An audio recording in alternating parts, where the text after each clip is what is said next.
నా పదవి నాకు ముఖ్యం చెప్తున్నాడు పవన్ కళ్యాణ్ గారు. ఈయన వస్తున్నారు, ఏం చేసిన మాట్లాడతారు?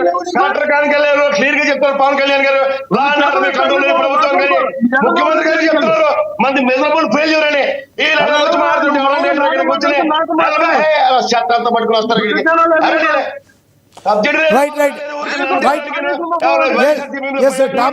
టాపిక్ మాట్లాడదాం. ప్రసాద్ గారు కంటిన్యూ చేయండి. లక్ష్మీకాంత్ గారు ఆగండి కాసేపు. ప్రసాద్ గారు ఏదైతే బెదిరింపు రాజకీయ ప్రసాద్ గారు నా మాట నుండి బెదిరింపు రాజకీయాలు ఏ రాజకీయ పార్టీలు చేస్తున్నాయంటే ఒక విశ్లేషకులుగా మీరు ఏం చెప్తారు? బెదిరిపోయే వాళ్ళు ఉంటే ఎవడైనా బెదిరింపు రాజకీయాల కింద చూడండి. ఎవరు బెదిరారు? పుచ్చకాయలు కంటే భుజాలు తొడుక్కున్నారు. పవన్ కళ్యాణ్ గారి ప్రవచనాలను బిడ్ అయిన వాళ్ళ పెట్టుబడిదారులు ఎవరైతే ఉన్నారో బిడ్ అయిన వాళ్ళు వాళ్ళ గురించి మాట్లాడదామంటే నేను గంట సేపు మాట్లాడి సిద్ధంగా ఉన్నా. బిడ్ అయిన వాళ్ళకి కారణం ఏంటి? ప్రభుత్వ విధానం వెసెస్ ప్రైవేట్ విధానం. ప్రైవేట్ విధానంలో ప్రైవేట్ హాస్పిటల్ ఉంటుండగా ప్రభుత్వ విధానంలో తలదూర్చడానికి ఎవరు వీళ్ళు? ప్రాథమిక కర్తవ్యం ప్రజాస్వామ్యంలో ప్రభుత్వం ఏంటి? విద్యా, వైద్య, ఆరోగ్యం. దాన్ని కూడా ప్రైవేట్ చేస్తామంటే దేనికి? దాని మీద అవగాహన లేకుండా ఏది పడితే అది మారుతుంటే ప్రైవేటీకరణ చేస్తానని మీరు ఒక సీనియర్ అయ్యుండి ప్రైవేటీకరణకి పబ్లిక్ ప్రైవేట్ ఇద్దరు కలిపి పార్ట్నర్షిప్ మీద ప్రైవేటీకరణకి కలిసి ఉండే తేడా లేదంటారా? మీరు కూడా చెప్పట్లేదు. రాజకీయ నాయకులు అంటే ఎలాగో చెప్పరు. మీరు కొంచెం ప్రజలకి మాలాంటి వాళ్ళకి అర్థమయ్యేటట్టు చెప్పండి. పీపీపీ విధానానికి ప్రైవేటీకరణకి డిఫరెన్స్ ఉందా లేదా? పీపీపీ విధానం అంటే హైవే రోడ్లు ఉన్నాయి. 20 సంవత్సరాల తర్వాత జాతికి అంకితం చేయాలి. చేశారా? మళ్ళీ రెన్యూవల్ అవుతున్నాయి. ఇది కూడా మన సత్య గారు ఫ్లోర్ ఆఫ్ ద హౌస్ లో మాడిందంటే 33 ఏళ్ళు, ఇంకో 33 ఏళ్ళు, ఇంకో 33 ఏళ్ళు, ఓవరాల్ గా 99 సంవత్సరాలు. లీజింగ్ యాక్ట్ గురించి తెలిసి ఎవరికైనా? ఒకసారి ఇచ్చిన తర్వాత చేతులు కాలేదంటే ఆకులు పట్టుకోవడమే. మూడోది, ప్రభుత్వ విధానంలో ప్రభుత్వ హాస్పిటల్ నడుస్తున్నప్పుడు మీరు అన్నట్టు పీపీపీ విధానం ప్రైవేట్ వ్యవస్థలో దేనికి వస్తున్నాయి? ఇప్పుడు అంబులెన్స్ ఉంది. We're not contradicting that. ప్రైవేటీకరణ అన్న దగ్గర, పీపీపీ విధానం అన్న దగ్గర సబ్సిడీస్ ఏవైతే ఉంటాయో, నేను మొన్న కూడా చెప్పాను డిబేట్ లో, మెడ్విన్ హాస్పిటల్ కానీ, లేదా మెడిసిటీ కానీ, లేదంటే అపోలో హాస్పిటల్కి సంబంధించిన అన్ని మెడికల్ షాపులు పెట్టమనండి. ఎవరు కాదన్నారు? సబ్సిడైజ్ ఇవ్వమనండి. ఎవరు కాదన్నారు? కేంద్ర ప్రభుత్వం ఇచ్చిన హాస్పిటల్, జనరిక్ హాస్పిటల్, దాన్ని కూడా పెట్టమనండి. అక్కడ ఎవరు కాదన్నారు? ఇవి ఏవి చేయకుండా ఉన్న హాస్పిటల్లో అసలు ప్రాతిపదిక తెలుసా మీకు? ఆల్రెడీ గవర్నమెంట్ హాస్పిటల్లో ఎన్ని పడకల హాస్పిటల్? 430, 420 హాస్పిటల్ బెడ్లు ఉంటాయి.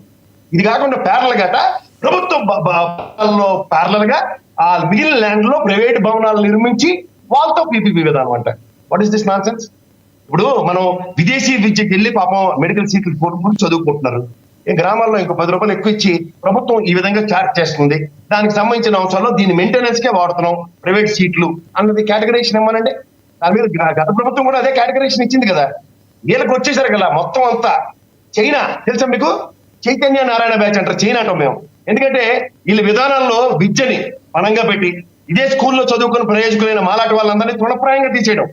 ప్రైవేట్ వ్యవస్థలో సామాజిక బాధ్యత అనేది ఉండదు. సామాజిక బాధ్యత లేకుండా విద్యా విధానాలలో ఏం చేస్తున్నామో, ఎలా ఉన్నామో మనందరికీ తెలిసిన విషయమే.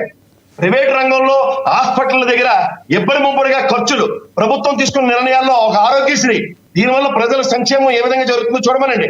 ఇవాళ బిలో పవర్టీలో ఉన్న దగ్గర మనం ఇలా బిలో పవర్టీలో ఉన్న ప్రజల సంరక్షణ కోసం విద్యా వైద్యం అన్న దగ్గర ప్రభుత్వ విధానమే తప్పు అన్నప్పుడు ప్రశ్నించకుండా ఎవరు ఊరుకుంటారండి? ప్రశ్నించడానికి పెట్టిన పవన్ కళ్యాణ్ అంటే ప్రశ్న కనుమరుగైతే ఎవరేం చేస్తారు? అలాంటి వాళ్ళు చెప్పుకోమనండి. అసలు విధానానికి ప్రైవేట్ విధానానికి తేడా ఉంది. మరి అసలు ఈ పీపీపీ విధానాన్ని ప్రోత్సహించిందే గతంలో ఉన్న రాజశేఖర రెడ్డి గారు అంటారు. రాజశేఖర రెడ్డి గారు చేసింది అప్పట్లో తప్పేనంటారా మీరు? సార్ మీరు జర్నలిస్ట్ అయ్యిండు కూడా ఇలాంటి దిక్కుమాల ప్రశ్న అడుగుతారని నేను అనుకోలేదు సార్. దిక్కుమాల ప్రశ్న ఏముందండి? దిక్కుమాల స్థానంగా డిబేట్ నడుస్తా ఉన్నప్పుడు మరి ఆ దిక్కుమాల ప్రశ్నలే అడగాల్సి ఉంటుంది. ఇప్పుడు అడిగిన ప్రశ్న వదిలేసి దిక్కుమాలతనంగా వెళ్తున్నప్పుడు ఏం చేస్తామని చెప్పండి. గతంలో రాజశేఖర రెడ్డి గారు పీపీపీ విధానం గురించి కాదు సార్, కార్పొరేట్ వైద్యం చెప్పండి అడిగారు కదా, చెప్పండి. కార్పొరేట్ వైద్యం పేదవాడికి ఉచితంగా అందించిన ప్రభుత్వం. అందులో మీరు కార్పొరేట్ హాస్పిటల్ తో ప్రభుత్వం టై అయిపోయిందా? కార్పొరేట్ హాస్పిటల్ డబ్బులు ప్రజలు కట్టమందా? విధానం తెలుసుకోండి. ప్రైవేటు విద్యకి ప్రైవేటు వైద్యానికి తేడా ఉంది. ప్రభుత్వం బాధ్యత తీసుకుంటూ ఫీజు రీయింబర్స్మెంట్ లో ప్రజలకి సేవ తత్పరతో చేయడం వేరు, మేము డబ్బులు ఇస్తామని చెప్పి డబ్బులు లేకపోవడం వేరు. విద్య వైద్యం పట్ల ఈ కన్సెన్సస్ చూడండి. వీటి మీద ప్రజల అవగాహన ఉంటే మాట్లాడచ్చు ఎవరికైనా. అవగాహన కల్పించాలిగా రాజకీయ నాయకులు. మీలాంటి కూడా అలాంటి ప్రశ్నలు అడిగితే చాలా బాధాకరంగా ఉంటాయి. బాధాకరం ఏముంది సార్? బయట ఇప్పుడు అందరూ కూడా మాట్లాడుతున్న మాట ఏంటంటే ప్రజల్లో జరిగే డిస్కషనే మేము మీతో మాట్లాడుతున్నాం. మీలాంటి మేధావులు మరి ప్రజలకి చెప్పండి. ఇవాళ మీరు నేను మేధావిని కాదు, దయించి చాలా వేసుకుని తిరుగుతుంటాడు వాడు మేధావి అని అడగండి.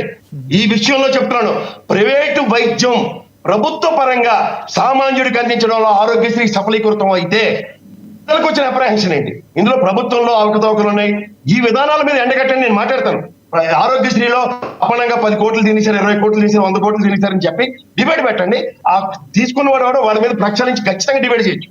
కానీ సామాన్య ప్రజల స్థితిగతులను ప్రభావితం చేయకుండా సామాన్య ప్రజలకు అక్కడికి వస్తుంది దాని మీద ఏ విధానం లేకుండా మాట్లాడుతుంటే చాలా బాధాకరంగా. సార్, ఈ ఆరోగ్యశ్రీ అనేది ఒక మాట కార్పొరేట్ హాస్పిటల్స్ లో చూపించడం అనేది ఇదంతా కాకుండా గవర్నమెంట్ దగ్గరే అన్ని పరికరాలు ఉండేటట్టు చేసుకుని కార్పొరేట్ తరాలోనే గవర్నమెంట్లోనే ఎందుకు ప్రభుత్వాలు ఇవ్వలేకపోయినాయి అంటే ఏం చెప్తారు?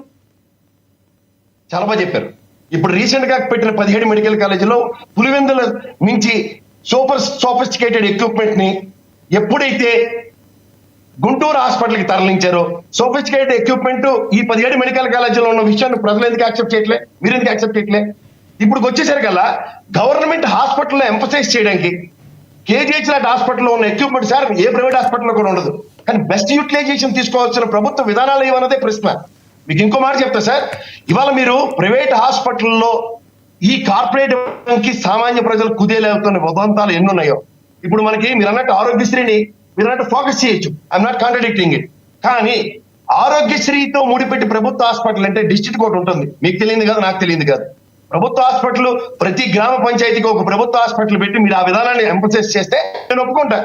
1983 నుంచి 2025 దాకా ఉన్న తెలుగుదేశం ప్రస్థానంలో ప్రభుత్వ పరంగా ఒక్క హాస్పిటల్ కూడా పెట్టని వాళ్ళు ఈ పీపీపీ విధానం మీద నిర్ణయాలు తీసుకోవడానికి ఏ ప్రాథమిక హక్కు ఉంది వాళ్ళకి?